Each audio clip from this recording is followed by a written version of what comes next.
जय श्री महाकाल। समस्त भक्तों को हमारे YouTube चैनल में आपका हार्दिक स्वागत एवं अभिनंदन। आज इस वीडियो के माध्यम से हम जानेंगे कि हमें मृतक व्यक्ति की किन किन वस्तुओं का उपयोग नहीं करना चाहिए।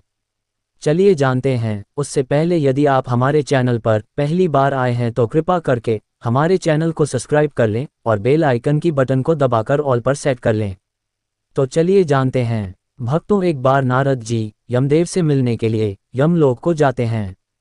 यमराज जी ने नारद जी को देखकर अत्यंत प्रसन्न हो जाते हैं और उनका भव्य स्वागत करके यमराज जी श्री नारद जी से पूछते हैं, हे देव ऋषि, आज मैं आपके आने से परम धन्य हो गया।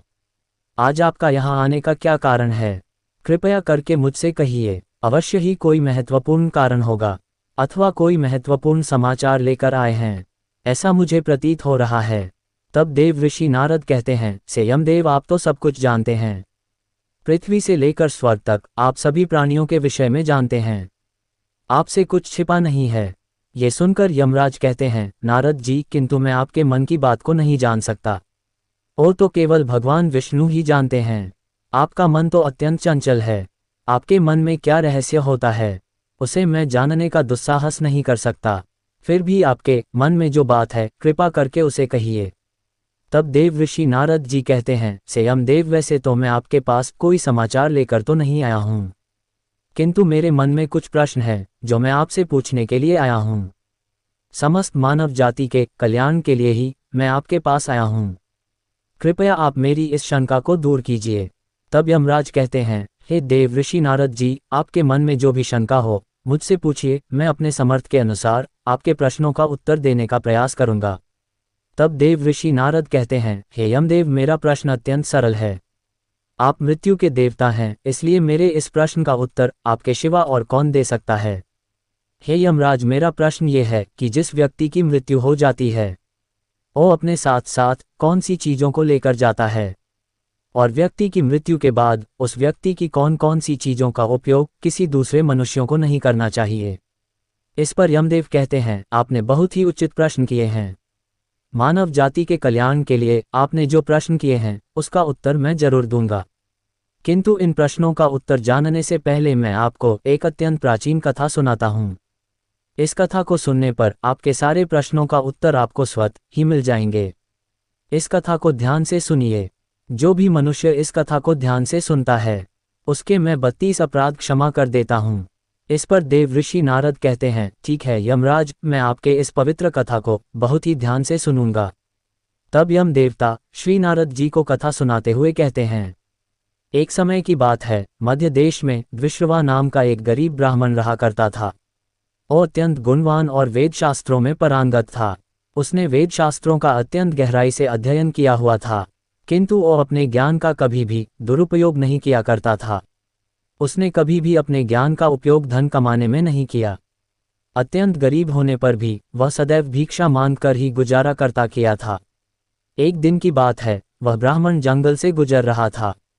उस जंगल में चलते चलते वह एक अत्यंत प्राचीन वृक्ष के पास पहुंच जाता है और वह देखता है उस वृद्ध पर 3 पिशाच खड़े हुए हैं। वे तीनों उस जंगल से गुजरने वाले मनुष्यों का भक्षण किया करते थे। कोई भी मनुष्य उस मार्ग से जाता था तो वो उसे पकड़कर खा लिया करते थे। पिशाच होने के कारण उनमें दया धर्म का कोई भी अंश नहीं था। वो अत्यंत क्रूर, पापी और दुराचारी थे। उन्होंने कभी भी किसी के ऊपर दया नहीं करते थे। जब वह ब्राह्मण उस वृक्ष के पास आता है तो वो पिशाच आपसे में एक दूसरे से कहने लगते हैं, देखो भाई, हमारे लिए आज ताज़ा ताज़ा भोजन आ रहा है। सबसे पहले मैं इस ब्रह्मांड को खाऊंगा, इसका मांस बड़ा ही स्वादिष्ट होगा।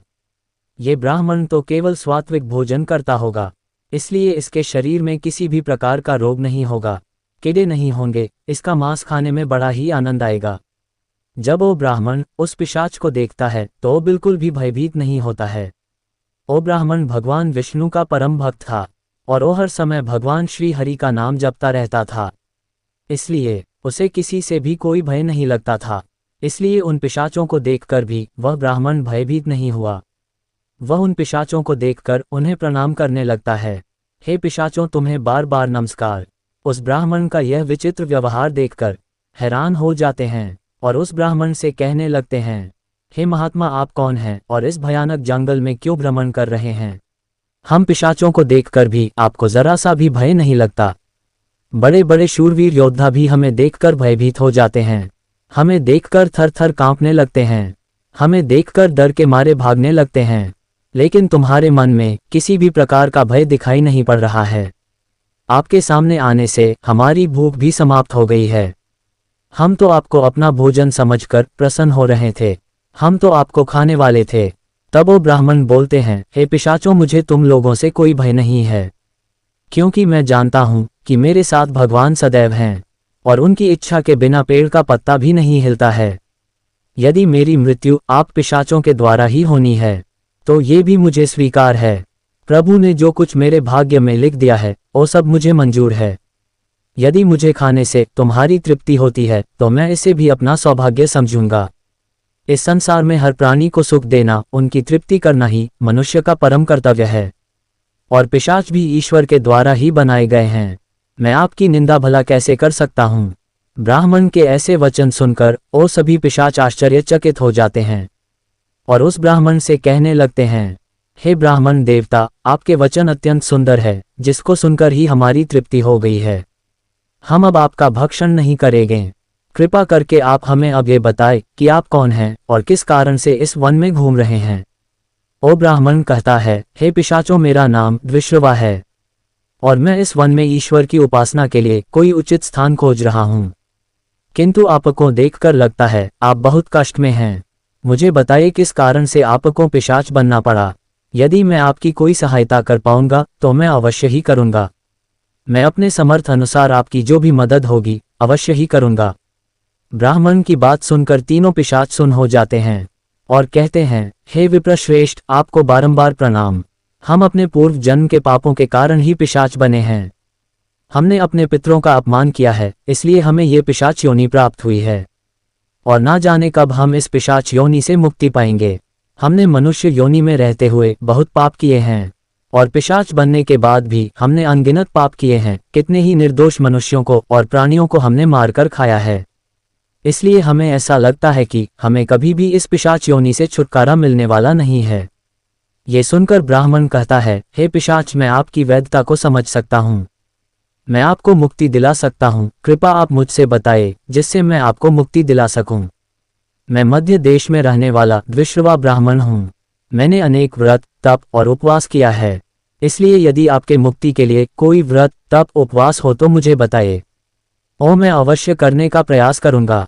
तब ब्राह्मण की बात सुनकर उन पिशाचों को समझ आ जाता है कि ये ब्राह्मण तो उन्हीं का पुत्र है और ये पिशाच उसी के दादा प्रदादा हैं जो पाप करने के कारण पिशाच बने हुए हैं। हे वत्स, हम हमेशा नीच वस्त्र पहना करते थे।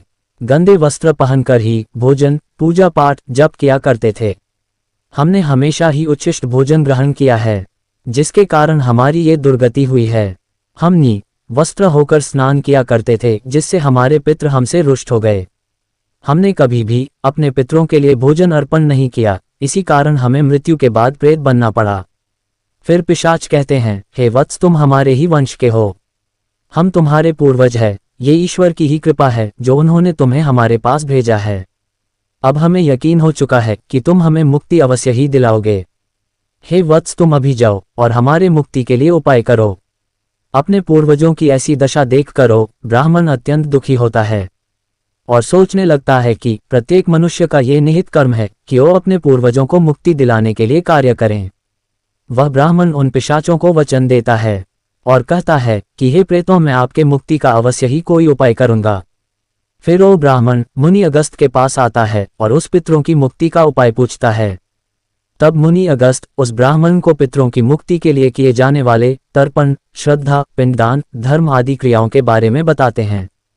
तब वह ब्राह्मण पवित्र नदी के तट पर जाकर अपने पूर्वजों के लिए वह सभी कार्य करता है जो उसे मुनि अगस्त ने बताई थी।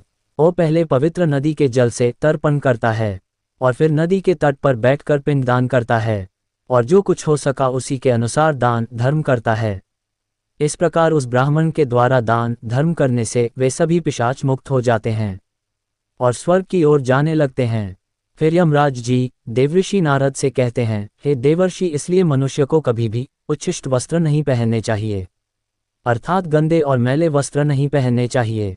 कभी भी उच्छिष्ट भोजन नहीं करने चाहिए, अर्थात दूसरों का झूठा, दूसरों के द्वारा लांघा गया, जमीन पर पड़ा हुआ तथा पितरों को बिना अर्पण किया गया भोजन उच्छिष्ट भोजन होता है। ऐसा भोजन नहीं ग्रहण करना चाहिए। हे देवर्षि, अब मैं उन चीज़ों को बताता हूँ जो किसी भी मृत्यु व्यक्ति के नहीं लेने चाहिए। हे देवर्षि, मनुष्य जन्म लेने के बाद अनेक भौतिक सुखों के पीछे पड़ जाता है। मृत्यु के बाद भी उस व्यक्ति का मोह उन वस्तुओं से नहीं छूटता है। जब तक मनुष्य सांसारिक वस्तुओं का मोह त्याग करके पूर्ण रूप से ईश्वर को अपना नहीं लेता है, तब तक वह अलग अलग योनियों में जन्म लेकर इसी पृथ्वी लोक में भटकता रहता है।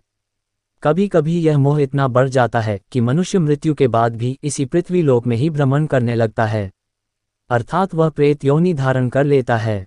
यदि किसी मनुष्य की अकाल मृत्यु होती है तो वह भी प्रेत योनि में चला जाता है और प्रेत बनकर वह अपने ही परिवारजनों को दुख देने लगता है। कई बार मनुष्य अपने मृत्यु परिजनों के वस्तुओं को उनकी याद में अपने पास रख लेता है या उनकी सबसे प्रिय वस्तुओं का उपयोग करने लगते हैं, लेकिन मनुष्यों को मृत्यु व्यक्तियों के कोई भी वस्तुओं का उपयोग नहीं करना चाहिए, क्योंकि उन मृत्यु व्यक्तियों के वस्तुओं के साथ उनकी ऊर्जा जुड़ी रहती है। उस मृत्यु व्यक्ति का उन वस्तुओं के प्रति अधिक मोह होने के कारण वो मृत्यु के बाद भी उन वस्तुओं से जुड़ा रहता है। यदि कोई इन वस्तुओं का प्रयोग करता है तो उसे अनेकों मुसीबतों का सामना करना पड़ सकता है। वह मृत्यु आत्मा उसे कई प्रकार से दुख दे सकती है। इसलिए किसी भी मनुष्य को मरे हुए व्यक्तियों के चीज़ों का उपयोग नहीं करना चाहिए। मनुष्य चाहे तो उन चीज़ों को अपने घर में संभाल कर रख सकता है या फिर उन्हें नदी के जल में प्रवाहित कर सकता है, लेकिन भूलकर भी उसकी वस्तुओं का इस्तेमाल करने से आपको बचना चाहिए। उस मृत आत्मा की शांति के लिए उन वस्तुओं का दान कर देना चाहिए, तो यही सबसे अच्छा कार्य होता है। सबसे पहली वस्तु है मृत्यु व्यक्ति के कपड़े। मृत्यु व्यक्ति के कपड़ों का उपयोग कभी भी नहीं करने चाहिए। ऐसा करने से मृत व्यक्ति की आत्मा उस व्यक्ति से जुड़ जाती है। जो इनका इस्तेमाल करता है उसे मृत व्यक्ति की याद ज़्यादा सताने लगती है जो इसके कपड़ों का इस्तेमाल करता है, जिस कारण से वह व्यक्ति शारीरिक और मानसिक रूप से कमज़ोर होने लगता है। उस व्यक्ति को अपने मृत परिजन की ऊर्जा का एहसास होने लगता है। इसलिए मृत्यु व्यक्ति के कपड़े कभी भी नहीं पहनने चाहिए। मृत्यु व्यक्ति के कपड़ों का दान कर देना चाहिए, जिससे उस मृतक आत्मा को शांति प्राप्त होती है। दूसरी चीज़ है मृत व्यक्ति के गहने। मृत्यु व्यक्ति के गहने भी उसके कपड़ों की तरह ही उसके ऊर्जा के स्रोत होते हैं। मृतक व्यक्ति का लगाव अपने गहनों के प्रति अपने कपड़ों से भी ज़्यादा होता है, क्योंकि प्रत्येक व्यक्ति गहनों को सुंदर बनने के लिए, सुंदर दिखने के लिए पहनता है। लेकिन जब किसी व्यक्ति की मृत्यु हो जाती है और उसके गहने कोई दूसरा पहनता है तो मृत आत्मा असहज महसूस करती है। प्रेत आत्मा उस व्यक्ति को परेशान कर सकती हैं। आत्मा कहीं और ना जाकर इसी पृथ्वी लोक में रहकर ही अपने परिजनों को परेशान करने लग जाती है। इसलिए मृत व्यक्ति के गहनों का कभी भी इस्तेमाल नहीं करना चाहिए। मृत्यु के बाद व्यक्ति की माला भी किसी दूसरे व्यक्ति को नहीं धारण करने चाहिए। उसकी माला को पवित्र नदी के जल में प्रवाहित कर देना चाहिए। पवित्र नदी अप्रत्यक्ष रूप से उस व्यक्ति के पुण्यों को बहाकर स्वर्गलोक को ले जाती है।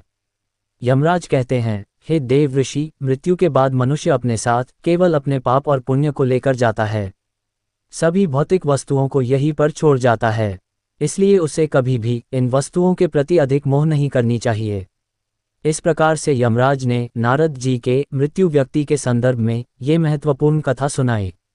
आज के लिए बस इतना ही। यदि आपको हमारा यह वीडियो अच्छा लगा है तो कृपया लाइक अवश्य करें और कमेंट में जय श्री महाकाल अवश्य लिखें। मिलते हैं अगले वीडियो में, तब तक के लिए सभी भक्तों को हमारा प्यार भरा जय श्री महाकाल।